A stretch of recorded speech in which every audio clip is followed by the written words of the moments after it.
Who was this man, and why was he so important? Buried under a pair of hills at Israel's northern border, at the nexus of three ancient kingdoms, is one of the last large biblical sites yet to be uncovered. So said an international team of archaeologists after they started to dig up the ruins of Abel Beth Makkah 5 years ago. The lost town is also one of the more enigmatic places mentioned in the Old Testament. As legend had it, the archaeologists wrote, Abel Beth Makkah was a fortified crossroads connecting the kingdoms of Israel, Damascus and Tyre, and perhaps the seat of a local oracle. It's unclear to which king the town was loyal, they wrote, or whether it belonged to a possibly mythical fourth kingdom called Makkah. Only a few stories about the town are told in the Bible, and all of them are more tantalizing than illuminating for scientists who want to know what Abel Beth Makkah actually was. A traitor to Israel's King David once took refuge in Abel, according to the books of Samuel. The king's men accordingly besieged the town, and were in the process of ramming down the wall when a wise woman called out to them from inside. "Why do you want to swallow up the Lord's inheritance?" she asked. The soldiers said they just wanted the traitor. So the wise woman had her people cut off his head and toss it over the wall,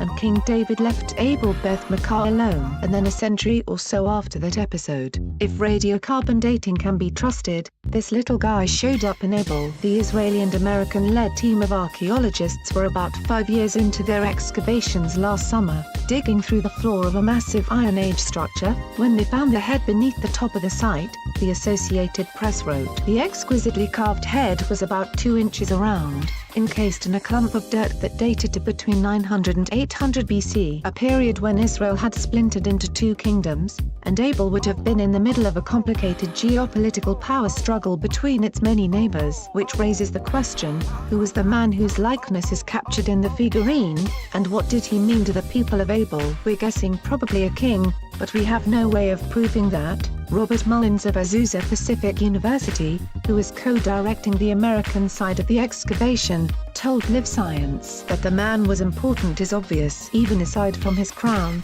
regal beard and elegant hair, the AP wrote, he was crafted with artistic precision almost unheard of for that time and region. His almond-shaped eyes and pupils are lined in black and the pursed lips give him a look that is part pensive, part stern, the university wrote in a news release. He is made of a glass-like material more commonly seen in Iron Age jewelry. The archaeologists rushed to put him on display at Israel Museum, where he is simply labeled as head of a statue depicting a king. Which king is now the central question, and the answer could shed more light on the encompassing mystery of Abel Beth Makkah. Virtually no extra biblical sources exist to clarify this matter. The archaeologists wrote in their history of the town, and the Bible's references to Abel are invariably brief and vague. But what scientists do know suggests that Abel likely switched kings and loyalties fluidly throughout the 9th century BC, meaning that the sculpted head could belong to one of several feuding monarchs. Interestingly, 2 of the most likely possibilities would intimately connect the head to one of the Bible's most notorious characters, Queen Jezebel of Israel. In the Bible, Jezebel is usually depicted as a blasphemous traitor to her kingdom, who was eventually thrown out a window, trampled by horses and eaten by dogs. For centuries afterward, she became synonymous with immorality, and is now the namesake of a Gawker spin-off. But historically, Jezebel may have been unfairly vilified, as one author has argued. In any event, she was a powerful queen who united the families of 2 neighboring kingdoms, the daughter of King Ethbaal of Tyre, and wife to King Ahab of Israel. And both of those men happened to rule around the time the head was carved. Given that the head was found in a city that sat on the border of 3 different ancient kingdoms,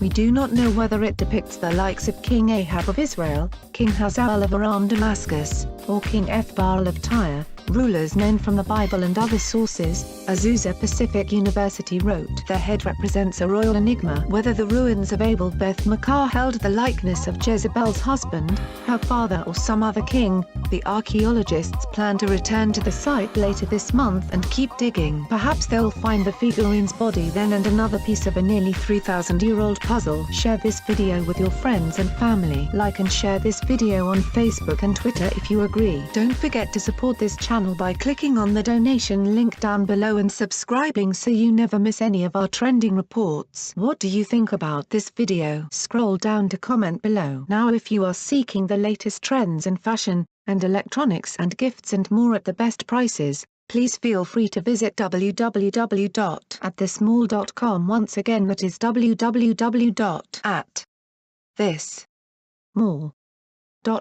If you are seeking the best in facial and clear skin regimens and products for women and men, including an opportunity to earn residual income, please visit our partner at www.jdro.my/r&f.com. All links are in the description box below. We also want to let you know that this YouTube channel has changed, and our new YouTube channel is posted in the link down below in the description box. Please subscribe to our new YouTube channel, as this one will not have new videos posted to it anymore.